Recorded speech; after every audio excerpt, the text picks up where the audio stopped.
Today I will be speaking about grief and suffering, but first I will light our chalice.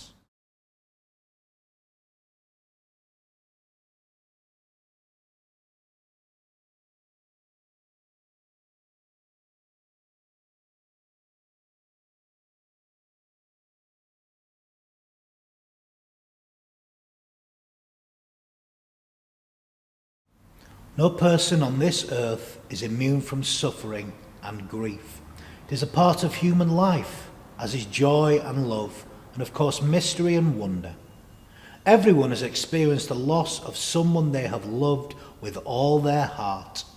If we have not, then we have never truly loved. If we have never truly loved, then we have never fully lived. This sounds like the worst kind of suffering of them all. While life may well be simple, it is not always easy. M. Scott Peck began his seminal book, The Road Less Travelled, with these words: "Life is difficult." There is a great truth. This is a great truth, one of the greatest truths. It is a great truth because once we truly see this truth, we transcend it. Once we truly know that life is difficult, once we truly understand and accept it, then life is no longer difficult, because once it is accepted, the fact that life is difficult no longer matters. Life is awry. There is pain and suffering in life, and no matter how hard we try, this cannot be avoided. Modern day attitudes to grief and death highlight this growing immaturity. We live in a death-denying culture that so often wants to rush people through grief and sorrow to some imagined place at the other side of the rainbow where there is no pain. Well, ours does not exist. Sorrow and suffering are conditions that we must acknowledge and accept. They cannot be simply let go of and thrown in the bin of life. Not only can they not be thrown away, it would be wrong to do so, and disrespectful to those we have lost and claim to have loved. Where is the love in this? In trying to flee our suffering, we actually intensify the pain. Hermann Hesse saw the truth in this when he said, "Love your suffering. Do not resist it. Do not flee from it. It is your aversion that hurts, nothing else." It is this aversion that causes the suffering within the suffering. It is this that causes much of what so many people describe as the loneliness of modern life. In trying to suppress our pain, all we succeed in doing is cut ourselves off from the joy of life. Now, while life may well be difficult and does involve grief and suffering, it does not have to involve the suffering within the suffering. Life itself is not suffering. We need not be identified by our suffering. Eckhart Tolle suggests that we create needless suffering when we blame others for our personal pain. He claims that the habit of blaming and cultivating outrage, anger, resentment, and other negative emotions, what he names as our pathological ego, is what blocks us from knowing the truth about ourselves and the human condition. He explains that although we do suffer, we are not our suffering. It is not our whole identity. The trouble is that we have become trapped in it, and then it identifies all that we are. He calls this the pain body. He claims that we can step outside of it, but not by simply ignoring the pain and hoping it will just go away. There are other forms of suffering that can never be justified. We should not simply passively accept all forms of suffering. Dorothy Sowell rightly criticised the claim that suffering is justified because it was the only way to achieve salvation or nirvana.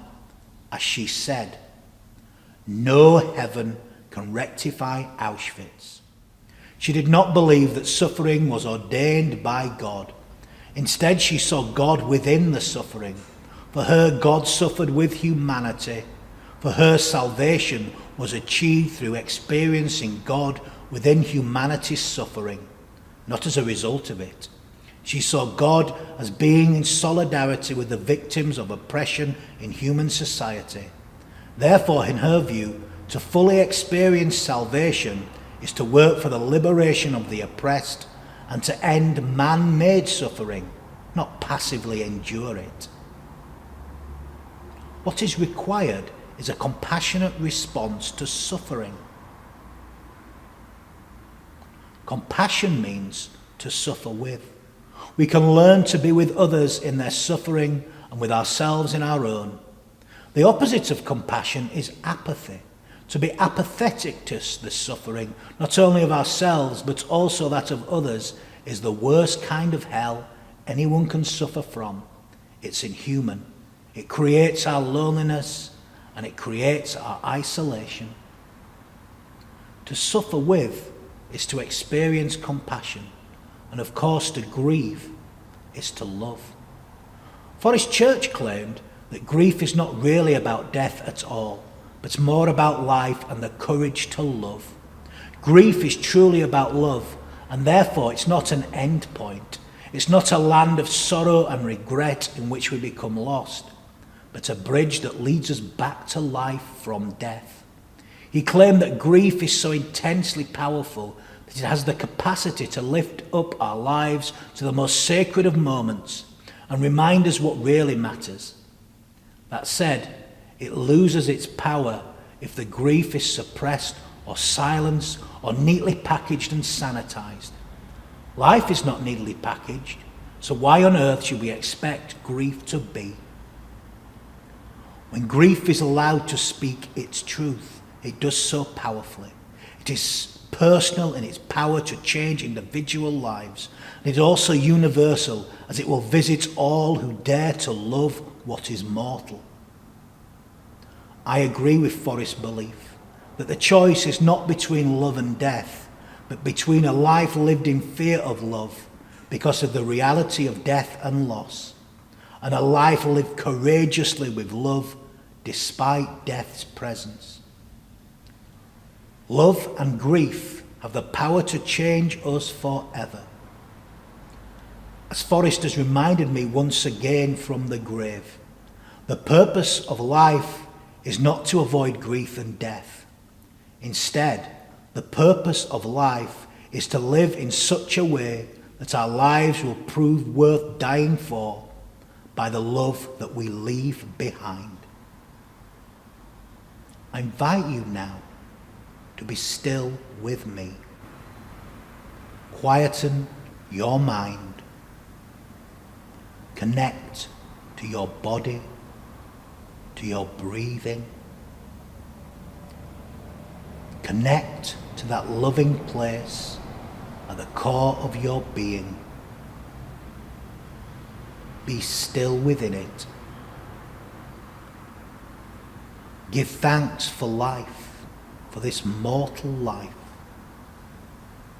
This mortal life that is connected to the eternal spirit that permeates all life. Know that you have a purpose for being here. Know that you are loved. Know that your purpose is to express this love in life. Know that your purpose is to live in such a way that your life will prove worth dying for by the love you leave behind.